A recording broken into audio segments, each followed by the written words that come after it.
What is going on, everyone? Nico Lind here, and I am in the absolutely stunning Bahamas. Just look at that water. And I am on a beautiful 34-foot Yellowfin today, and this boat has pretty much everything that anybody would ever want in a 34-foot Yellowfin, or kind of a mid 30-foot center console. And we're going to review it today. I'm going to give you guys a walkthrough. We're going to go through the performance numbers, and then we're going to take it for a sea trial. And I'm going to give you guys my thoughts on how it rides and handles and performs and the whole 9 yards. But before we do that, let's go ahead and roll the intro.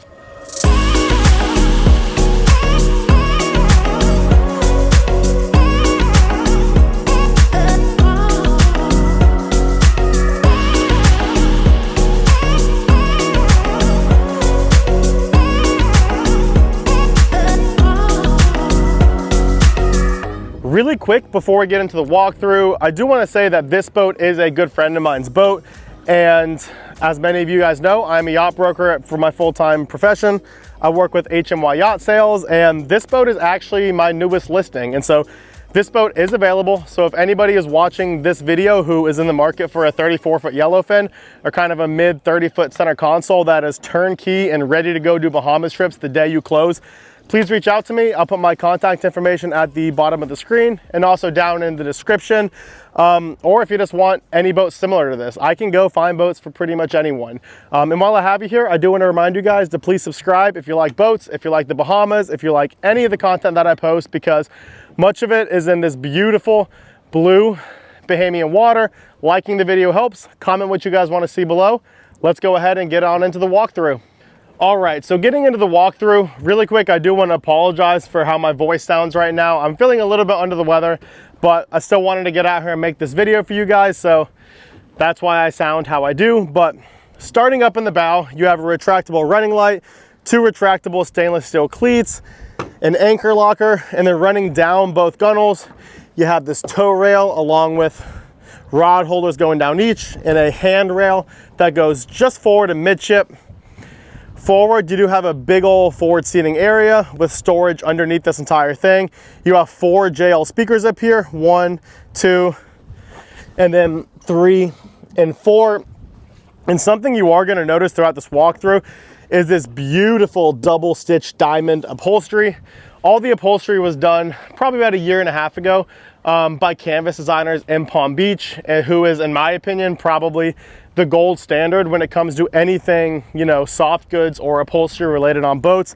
You know, this upholstery package, I want to say, was close to $20,000, and so it's absolute top of the line stuff on this boat. So awesome forward seating. As with pretty much every Yellowfin, none of these things lack in storage. So just after the forward seating, you do have a big old storage compartment. This owner has his fenders in there. And then moving aft, you have this coffin box, insulated coffin box. You can use it for, you know, storage for your food, fish box, whatever you want to use it for. And then underneath, you can see here, there's actually more storage under there. And this whole thing is on an electric actuator. So back there at the helm, you have an up and a down button. If you hit the up button, this entire coffin box lifts up to give you access to the storage underneath. Then you hit down and it closes, securing that storage underneath. So pretty cool. This owner did add this backrest when he redid all of the upholstery. You have big compartments on either side of this coffin box. You can see here, he just has his dock lines here. And then moving aft a little bit further, you do have this nice seat on the front side of the console. You can fit 2 people very comfortably with a cooler underneath. Again, that same beautiful upholstery follows aft. You have a hard polycarbonate enclosure closing it in to get you out of the wind a little bit. All of your metal work is beautifully powder coated white. The powder coat is in really good condition, even around all the screw holes and everything. You have access into your console down here. You have subwoofers on both sides of the console, as you can see here. And then midship, you do have tackle storage under each gunnel as well.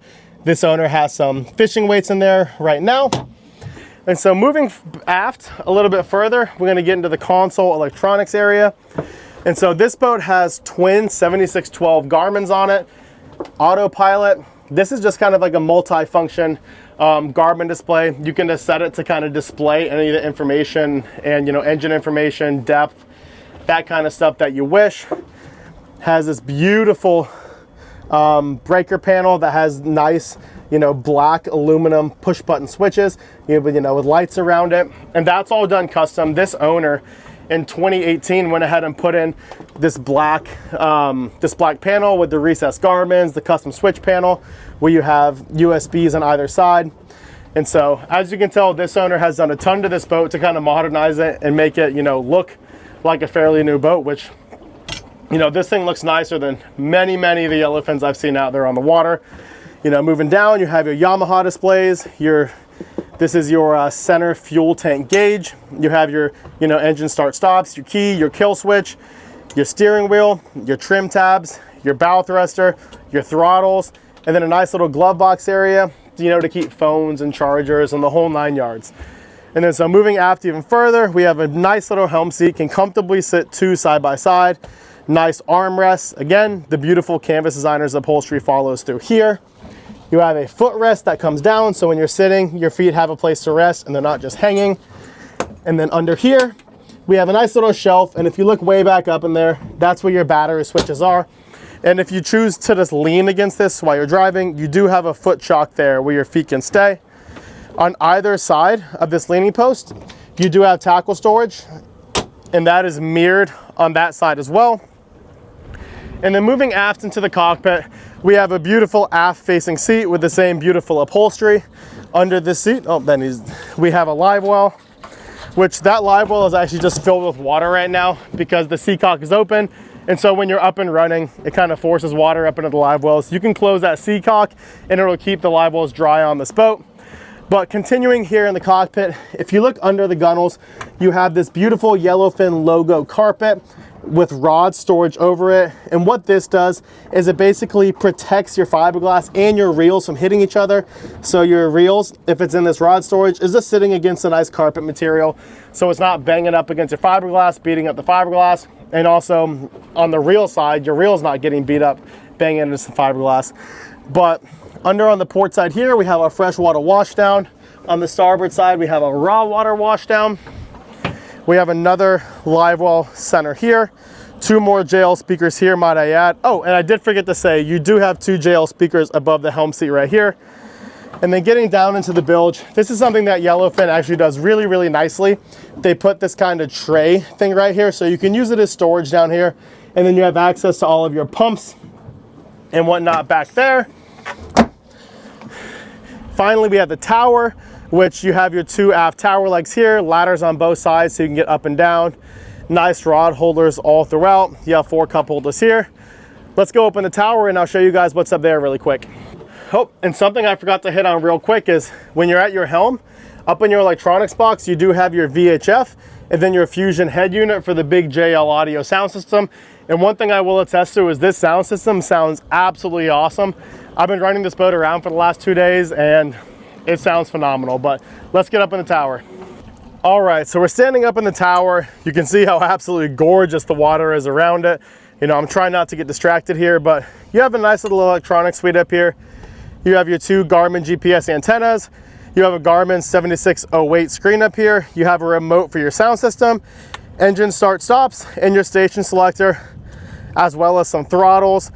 You have a nice soft top up here to keep the sun off of you. And then instead of just having like a belly band here that you can lean against, this boat actually has a full seat with a backrest, you know? So if you want to, 2 people can sit up here and run the boat, which is super nice. And there's tons of space. Like here, let me sit here and I'll show you. So I'm sitting here, you know, plenty of space here. You know, if Melly was with me, she could be sitting in this seat and we would be driving along with these amazing views, because that is something that many of you probably aren't going to understand unless you've been over here in Cruise's Bahamian waters. When you're in this crystal clear shallow water like the Bahamas has, there is absolutely nowhere better to drive the boat than up in a tower like this. It is, your vantage point and the views that you get are second to none. Yesterday I was over by Elba running the boat, and while I was running it, I took a video from up here running through some of the shallow water. So I'm going to put that on the screen right now so you guys can see just how crazy of views you get from being up here on the tower. It's pretty sweet. Let's get back down, get to the business end of the boat, those big old Yamaha 350s, and then we're going to get into some performance numbers.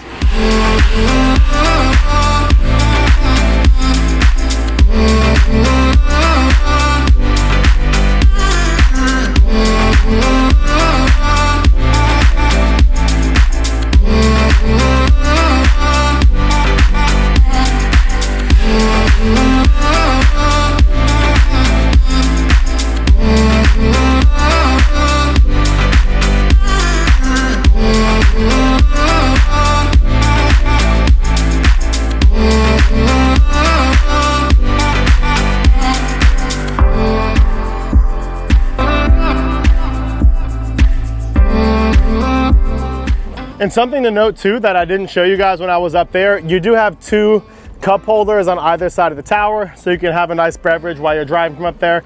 But on the business end of the boat here, we have 2 2018 Yamaha F350 Cs, which the Cs were the latest iteration of these V8 350 Yamahas and are by far the best ones. They're very powerful motors.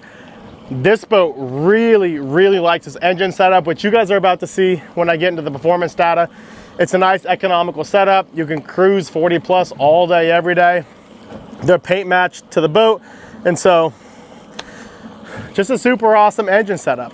All right, so we're gonna get into the performance numbers here in a second, but I do wanna highlight just a couple things that I think set this boat apart, being that this boat is currently for sale. You know, when this owner bought it, he did a lot. He did the upholstery, put in that kind of black glass panel. But what y'all can't see from the top sides is he also took the boat to A&J Boatworks over in Stewart and actually had the entire hull of the boat painted pure white. And so that looks phenomenal. I'll put some pictures on the screen right now of the boat running where you can really see how beautiful that paint job is. He put a new rub rail on the boat. He did a ton to it. So this boat truly is ready to go and ready to cruise. And so what I'm gonna do here for the performance data is I'm gonna basically put the boat in a straight line that way on autopilot, and then I'm gonna work my way up through the RPM range. I'm probably gonna start at, you know, 3,000 RPM, 3,500 RPM, 4,000 RPM, 4,500 RPM, 5,000 RPM, and then wide open throttle after 5,000 RPM. And so that way you guys can see kind of my speeds, my RPM, and my fuel burn of where I am at a given RPM. And so I'm not gonna try to yell over the sound of the motors and the wind. I'm gonna voice over this next part. That way it's a lot easier for you guys to really hear what's going on. But let's go ahead and get this baby on plane, and I'm gonna report back the performance numbers to y'all. And so it's a pretty impressive boat. The wind, so we're gonna be in a straight line that way. The wind is kind of coming from that way. You can probably tell from the waves. And so our C is gonna be kind of like a, not a pure following C, somewhere between a beam C, you know, and a following C, you know, coming off our aft quarter. So the wind will be working for us a little bit there. So keep that in mind as you guys watch the video. I wanna be completely transparent and give you guys the full conditions of the sea trial, but let's get to it. All right, so starting out with the performance data, we're gonna start at 3,000 RPM and work our way up. But at 3,000 RPM, we're doing roughly 27 miles per hour, maybe 26.5 to 27 miles per hour. And economy-wise, we're getting right at about 1.4 miles per gallon at that RPM. And so jumping up another 500 RPM, you can see here we're at roughly 3,600 RPM. And at that, we're doing between 33 to 34 miles per hour, getting roughly 1.35 to 1.4 miles per gallon. And so jumping up another 500 RPM, you can see here we're at 4,000 to 4,100 RPM. And at that, we're doing right about 39-ish miles per hour. And economy-wise, we're getting somewhere around kind of the 1.28 to the 1.3 mark. And I have found that's kind of the happy cruising speed for this boat. And so moving up another 500 RPM, you can see here we're sitting at like 45 to 4,600 RPM on the boat. Speed-wise, we're getting roughly 44 miles per hour, give or take a couple tenths of a miles per hour. And then economy-wise, we're doing somewhere around 1.1 to 1.15 miles per gallon. So pretty good for cruising in the mid-40s. Jumping up to 5,000 RPM, you'll see here in a second that our speeds are sitting right at about the 47 to 48 mile per hour mark. Economy-wise, we're getting right at about that 1.0, 1.1-ish area, and so pretty good if you ask me. And so next we're going to go ahead and run this boat up at full throttle. At that, we're doing between 51 to 52 miles per hour. And I do want to note that this boat does have a full tower on it, which that actually takes quite a bit of speed and efficiency off the board. You know, you get a lot more fishability and you get those views. And the trade-off for that is a little bit slower speeds and a little bit, less efficiency. And that's just because that tower is not exactly aerodynamic. All right, so there's the performance of the boat. As you can see, it's a really sweet little setup with these twin 350s. Not a speed demon by any stretch of the imagination, but for somebody who wants a nice economical boat with twins, so you don't have to pay for the maintenance of triples and deal with insurance and all of that other stuff, It's an awesome boat. You know, as you can see, you can cruise at 40 miles per hour all day, every day on this boat, getting, you know, I think it was like 1.15 to 1.2 miles per gallon at that 40 miles per hour. So you can very easily jump around the islands at speed at this thing, and you're still cruising faster than many, many boats out there in this size range. You know, compared to a 34 with triples, you do lose a little bit of speed on that top end, but you know, that's, you know, a trade-off. You know, instead of that, you're getting a much more efficient and a much more economical package, both to run and maintain, less fuel, less maintenance. You're not dealing with another motor, the whole 9 yards. So really, really sweet package with these motors. And so now I'm going to give you guys a full sea trial. I'm actually going to run the boat offshore out into the ocean.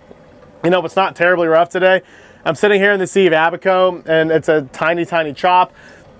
So I can't exactly give you guys a full, you know, hardcore, super rough water performance, but I'm definitely going to run it out there, and we're going to, you know, find as rough a water as we can. And I'm going to voice over the running videos to give you guys my full thoughts on how the boat handles the rough water, how it runs, how it rides, you know, how it handles and turns, the whole 9 yards. And so again, I'm not going to try to fight over the sound of the motors and the wind, so this will be voiced over, but it'll give you guys a really good idea of how this boat truly performs in real world conditions. So without further ado, let's get this thing up on plane and get over there to Whale Key Channel. And I'm going to film us going out of Whale Key Channel, because for those of y'all who are familiar with the Abacos, you know this, but if you're not familiar, Whale Key Passage, which is, you know, off kind of the tip of Treasure, it is a notoriously rough passage to get offshore from the Sea of Abaco.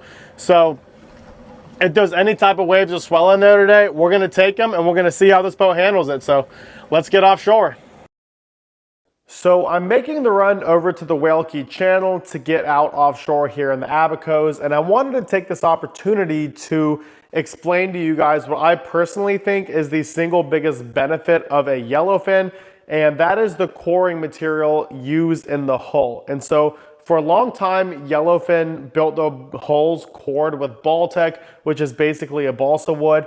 And I have to verify if the current Yellowfins are still built this way. And so I'll pin a comment in the comments below with the information of whether or not the current ones are still built this way. But basically what that does is that really soft wood, balsa wood, and the coring material, it allows the hull to absorb all of those vibrations and jitters and judders and sounds that these boats experience when they're going through a tight chop, just like you're seeing in this video. And so that translates to an extremely quiet and smooth ride for those people on the top side of the boat. And you really don't feel a lot of those little vibrations that you feel on a lot of other boats. And so I've said it for a long, long time. I truly believe that Yellowfins do a better job at absorbing those vibrations in a tight chop than pretty much any other boat on the water. It's pretty impressive. And if you've been on a Yellowfin, you've felt it. And if you haven't felt it, I highly recommend getting on a Yellowfin to feel that difference. So we're approaching Whale Key Channel here. In a second, you'll be able to see those rocks off to the left that you pass while getting out offshore. And sadly, today there's only like 4 to 5 knots of wind, and so there really isn't anything rough offshore. There's a tiny, tiny swell, but really not enough to test a boat to its limits. And so I'm still going to do my best to give you guys my full thoughts and put this boat through its paces, through some tight turns, create my own waves by doing a couple donuts, and I'm going to give you guys the full 9 yards. And so first, I do want to talk about how solid the ride is. You know, there's no surprise that Yellowfin is one of probably the best known high-end center console brands on the market, and they made a name for themselves off their ride quality, and particularly the 36 Yellowfin. And so this 34 Yellowfin follows in those same footsteps as the 36. The boat's extremely solid. You know, as you can see here, there's really not anything in the way of big waves, but even through this tiny little chop that we have, the boat is absolutely eating it up. It's quiet, you know, as I just mentioned, it has that balsa wood core, so I'm not feeling very many vibrations whatsoever on the top sides here. And I am doing everything offshore here at somewhere around that 40 to 42 mile per hour mark, up to kind of 43. I try to keep it at 44 to 4,500 RPM, so just want to let that be known right off the start. But the boat is extremely solid, and so you can see here, I'm putting the boat through some turns, and I was actually more impressed than I thought I was going to be in these turns. Putting the boat into these turns, you can see I'm going hard to the port right here. The boat did not bleed off as much speed as I expected whatsoever. When you put it into a gradual turn, the boat just bites and it goes, and it keeps its speed fairly well. And so I did notice that if you put it into a super tight turn, it does bleed its speed off quite a bit and then, you know, fall off plane. And so when you straighten out, the boat's gonna have to get up on plane again. But that's not necessarily particular to the Yellowfin. That's pretty much any boat in general. You know, if you put it into a super tight turn, it just loses a bunch of speed. One thing with any of these stepped hull boats do have more of a tendency to have a lot more bow rise getting up on plane than a straight V hull, something like a B series CV or a Bahama 41 or 37 or something like that. And so when you do fall off plane in a super high, you know, super tight turn like that, you do get a little more bow rise. You do lose sight of the horizon for a little bit there, but in my opinion, it's expected. Any of these stepped hull boats react kind of the same way in these turns, but I was extremely surprised. You know, when you throw it into a tight turn, the hull just gets up and goes. I sensed maybe a slight amount of sliding of the hull, which again is, you know, fairly characteristic of these stepped hull boats. You know, some do it better than others. This one does it a whole lot better, or deals with it a whole lot better than a lot of other stepped hull boats I've been on. There still is a little bit of that sliding. You know, the boat doesn't quite hook up like a super deep straight V, like say a Bahama or an Everglades. Granted, in my opinion, a Yellowfin is in a whole nother classification of quality than an Everglades, but in terms of hull characteristics, that deep V of an Everglades just hooks up and goes when you throw it into a turn. On this Yellowfin, maybe a little bit more sliding, but for a stepped hull boat like this, I was extremely impressed by the handling. And I'm going to mention this later in the video, but something I have not mentioned yet here is that before we got into the Bahamas, which we have now, you know, we have a 41 Bahama now, and we used to have a 37 Bahama. We actually used to have a 34 Yellowfin with twin L6 Verados on the back. And I can safely attest that this boat with this engine package, the 350 Yamahas, performs significantly better than our boat did. And that's just because these 350 Yamahas, the big V8s, they have a ton of torque, they get up and go. And more so, they have a bunch of stern lift, which gets this hull up and out of the water and allows it just to go and bite. You know, in triple engine applications, when you have 3 motors back there, you naturally are going to have a lot of stern lift, so not an issue. But when you get in these twin engine applications, you know, typically these bigger boats like engines that provide a little bit more stern lift. And so these twin 350 Yamahas do fantastic in providing that stern lift that this boat really likes. Overall, I came away extremely impressed with this boat. As I mentioned earlier, it absorbs the vibrations and the sounds and the little judders that you get in this chop. When you throw the boat into a turn, it just responds, it bites and goes, maybe with a little bit of sliding, but for a stepped hull boat, absolutely fantastic. You know, as I mentioned, I'm doing this entire sea trial up in, you know, the 43-ish mile per hour range. And this boat is absolutely taking it. I'm throwing it in hard turns at that speed, and it is just going. As I mentioned, you do have a little bit of, you know, I guess not a little bit, you know, a substantial amount of speed drop off when you throw it into a super tight turn, but any boat's pretty much going to do that. So I'm not going to hold it against the Yellowfin, but I really came across more. But I was really more impressed with this boat than I was expecting to be. You know, I've always been a Yellowfin fan. I've always thought they're kind of one of the more high-end center consoles. I'm very picky with my boats and what I buy, and a Yellowfin is on that list of boats that I would buy, particularly the older ones. My personal opinion is that a lot of the older ones are built better than a lot of the newer ones, but overall, I was extremely impressed with the ride of this boat. And whoever buys this boat is getting an awesome ride with an awesome power package. And I have a couple more points that I want to touch on quickly on this boat. And the first of which is how dry the ride is. Now, there's no secret that a Yellowfin has a nice, tall, proud bow with a lot of Carolina flare. And for those of y'all who don't know what that is, basically as the hull sides go up, they flare out. And in theory, as a boat comes down and the water rushes up the hull sides, that flare throws the water out to the sides rather than straight up where the wind can take it and blow it back into the boat. And so Yellowfins are known for being very dry boats because of that, and this one is obviously no different. In the head sea and the following sea, it's very dry. Now, I don't care how big of a flare you have or how good your center console is. If you're in a center console and you're in a beam sea where the wind is blowing, you're gonna get wet. It's just the nature of the beast. Center consoles are more wet boat than others. You know, at the end of the day, physics can only do so much when you have 15 knots of wind blowing straight on your side. So any spray that, you know, goes out from the boat, that wind is just gonna be blowing straight back into the boat. But Yellowfins do a whole lot better at dealing with this than most other boats. And another thing, because of that super high, proud bow, it is extremely hard to stuff the bow of a Yellowfin in a following sea. You know, basically, as you go further up, you know, as the water travels further up on the hull, it unlocks so much reserve buoyancy up forward in this boat that the bow just wants to pop straight up on top of the wave rather than going down into the wave. And so it's a very safe boat in a following sea. You know, I personally have never met anyone who stuffed the bow of a Yellowfin, and so that should say something. And so one thing that step-toll boats notoriously are not very good at is slow speeds. You know, that step-toll is made to suck in air at speed, which, you know, basically creates a barrier between the running surface, the bottom of the hull, and the water. And because that layer of air is there, there's then less friction between the water and the hull surface, which allows the boat to be faster and more efficient. And so step tolls are very good at that. However, those same characteristics can also kind of hurt the boat at slow speeds. And so in order to get that air up under the hull, the boat has to be going fast enough to suck air through the steps down onto the running surface.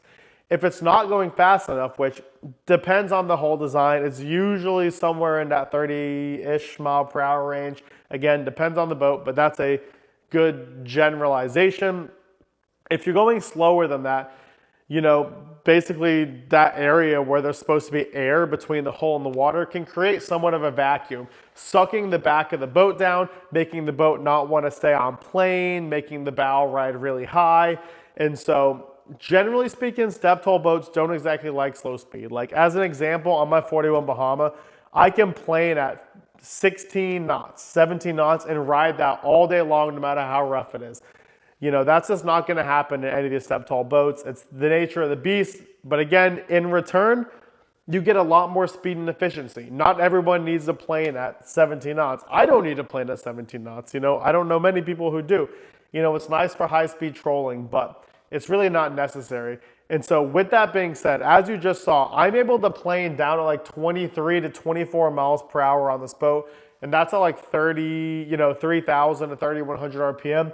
I was extremely impressed with that. And I did have to use a little bit of tabs to keep the bow down, to keep the boat happy at that speed. But the boat could sit there all day long from what it felt like it was going.